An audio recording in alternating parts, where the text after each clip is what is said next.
नमस्कार दोस्तों, कैसे हैं आप सब। मैं आपका दोस्त एडवोकेट सागर वर्मा।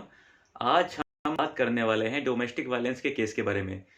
देखो दोस्तों, जैसा कि आप सभी को पता है कि जब लड़की और लड़के के बीच में कोई विवाद होता है तो लड़की लड़के के ऊपर बहुत सारे एंटी हस्बैंड केस जो होते हैं वो फाइल कर देती है। जैसे कि 498 का केस फाइल कर देती है या फिर मेंटेनेंस वाला केस फाइल कर देती है, या फिर जो सबसे कॉमन केस चल रहा है आजकल, डोमेस्टिक वायलेंस का केस फाइल कर देती है। और इसमें वो आपसे मेंटेनेंस की मांग करती है। कोर्ट में आके बोलती है कि इसने हमारे साथ में घरेलू हिंसा कारित की है, यानी कि डोमेस्टिक वायलेंस का केस फाइल करने के समय वो बोलती है कि उसने हमारे साथ हिंसा कारित करी है। और पति के साथ साथ जो पतिदार थे, जैसे कि पति की बहनें थी, पति की जीजा जी थे, उनका नाम भी उसमें लिखवा देती है। तो इन कंडीशंस में हम आपको बताएंगे कि ऐसी कौन सी गलती है जो आपको बिल्कुल नहीं करनी है और कैसे आप उस केस से अपने रिश्तेदारों का नाम निकलवा सकते हैं।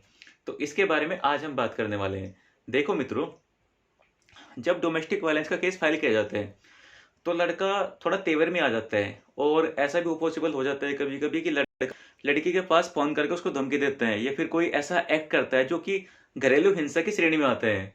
तो इसका फायदा लड़कियों को मिलता है, वो रिकॉर्डिंग कर लेती है आपकी बातों की या फिर कर लेती है कोर्ट में, फिर ये बताती है कि इसने हमारे साथ में घरेलू हिंसा कारित करी है, धमकी देता है, तो ये आपके खिलाफ जाती है बहुत सारी बातें। तो फर्स्ट ऑफ ऑल आपको ये बातें ध्यान रखनी है कि आपको कोई भी ऐसा एक्ट बिल्कुल नहीं करना है जिससे कि आपका जो एक्ट है वो घरेलू हिंसा की श्रेणी में आता हो। बिल्कुल आपको इस बातों का ध्यान रखना है। दूसरी बातें, अगर पत्नी के द्वारा पति के रिश्तेदारों के भी नाम लिखवा दिया गया है जो कि शादी के समय जिनकी शादी हो चुकी थी या फिर अन्य कहीं जगह पर रहते हैं, तो उनका नाम भी अगर लिखवा देती है तो इन कंडीशंस में हम आपको बताएंगे कि आप कैसे उनका नाम लिखवा सकते हैं।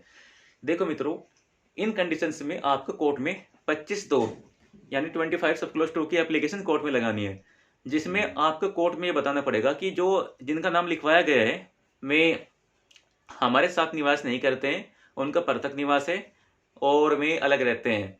और जब उनकी शादी हुई थी तो उनके उससे पहले शादी हो चुकी थी उनकी बहनों की। तो आपको कोर्ट में ये बातें प्रूव करनी है। अगर आप कोर्ट में ये बातें प्रूव कर देते हैं, कोर्ट को कन्विंस कर देते हैं, तो इन कंडीशंस में जो कोर्ट है वो उनके नाम निकाल सकता है। दूसरी बात, अगर उनका नाम निकल जाते हैं तो उनकी ओर से आप डेफेमेशन का केस भी फाइल कर सकते हैं। आप पत्नी के खिलाफ मानहानि का केस भी फाइल कर सकते हैं कि आपकी इस हरकत से हमारे समाज में ख्याति धूमिल हुई है और हमारा नाम खराब हुआ है। इसकी एवज में आप कोर्ट में डेफेमेशन का केस फाइल कर सकते हैं। दूसरा जो केस फाइल कर सकते हैं, आप सिविल सूट भी फाइल कर सकते हैं, यानी क्षतिपूर्ति के लिए। उसके इस केस करने की एवज में जो आपका नुकसान हुआ है, जो आपने वकील की फीस दी है या जो आपके काम छूटे हैं, जो आपके पैसे आने जाने में कोर्ट में व्यय हुए हैं, उसकी एवज में आप क्षतिपूर्ति के लिए कोर्ट में सिविल सूट भी फाइल कर सकते हैं। तो दोस्तों, अगर कोई ऐसी बात होती है, अगर पत्नी आपके ऊपर डोमेस्टिक वायलेंस का केस फाइल करती है तो आपको डरना बिल्कुल नहीं है, उसका सामना करना है और कोई भी ऐसी बात नहीं करनी है जिससे कि वो उसके फेवर में चले जाए। जैसे कि लड़की को धमकी देनी है, उसको गाली गलौज करना, साथ में उसको बिल्कुल भी ऐसा एक्ट कोई नहीं करना है आपको। और अगर पति के रिश्तेदारों का नाम भी लिखवा दिया है तब भी डरने वाली कोई बात नहीं, आसानी से आपका नाम निकल सकता है। क्योंकि ये बात कोर्ट में बहुत कॉमन होती है कि पत्नी केस फाइल करते समय पति के रिश्तेदारों को यानी दबाव बनाने के उद्देश्य से झूठा नाम लिखवा देती है, तो उनका नाम भी आसानी से निकल सकता है। लेकिन आपके कोर्ट में ये बातें साबित करनी पड़ेगी। तो दोस्तों, अगर आपको मेरी ये वीडियो अच्छी लगी तो कृपया मेरे चैनल को सब्सक्राइब कीजिए और वीडियो को लाइक कीजिए। धन्यवाद दोस्तों।